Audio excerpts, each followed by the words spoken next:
সরকার চলমান আন্দোলনের প্রেক্ষিতে সরকারি চাকরি অধ্যাদেশ সংশোধন করছে। আগে অসৎ আচরণের জন্য সরকারি কর্মচারীদের বরখাস্ত বা অপসারণ করা যেত। এখন তা বাদ দিয়ে বাধ্যতামূলক অবসরের বিধান রাখা হচ্ছে। এতে কর্মচারীরা পেনশন সহ সব আর্থিক সুবিধা পাবেন। অনানুগত্য ও অনুপস্থিতির জন্য উস্কানি ধারা বাদ যাচ্ছে।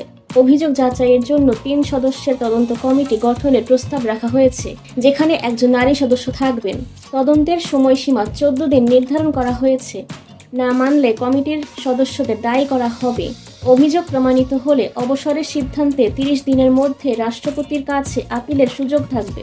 আন্দোলনকারীদের দাবি অনুযায়ী এই সংশোধন আনা হচ্ছে কারণ দর্শানোর সুযোগ, নারী অন্তর্ভুক্ত তদন্ত কমিটি এবং শৃঙ্খলা বিধির সঙ্গে সামঞ্জস্য রেখে সংশোধন করা হচ্ছে।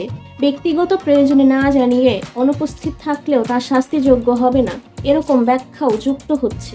সচিবালয়ের আন্দোলনরত কর্মচারীরা বলছেন, তাদের প্রস্তাব মেনে নেওয়ায় আশঙ্কা অনেকটাই কেটে গেছে।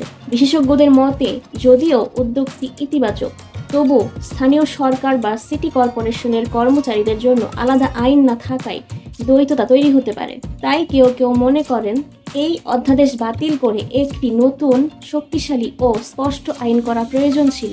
মাইমুনা ইসলাম জিদনি, বার্তাবাহক 24।